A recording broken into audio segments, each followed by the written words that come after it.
Donc on peut en déduire que la vitesse en tant que telle n'est pas du tout une cause de l'accident.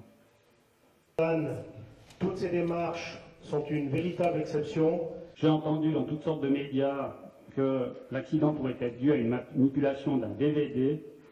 Ce que je peux dire à ce sujet-là, sans trahir le secret de l'enquête, c'est que je n'ai à ce jour au dossier aucun témoignage d'un enfant, d'une personne qui aurait vu le chauffeur manipuler un DVD ou quoi que ce soit d'autre.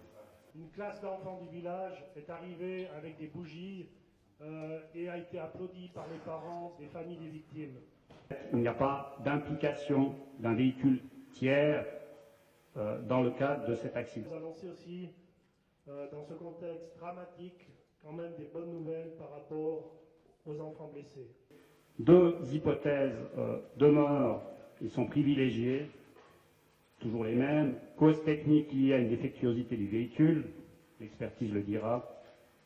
Cause humaine consécutive éventuellement à une erreur, à une inattention, voire à un malaise, mais cette troisième hypothèse paraît un peu moins crédible.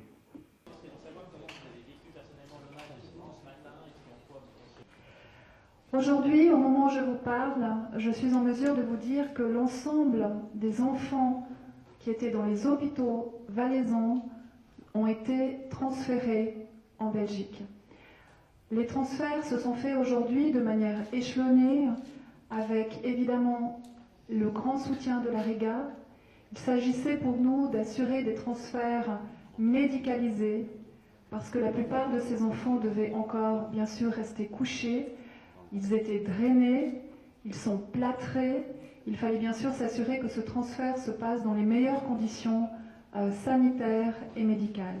Étant donné que les enfants, pour la plupart, sont rentrés, on tiendra une conférence en temps utile par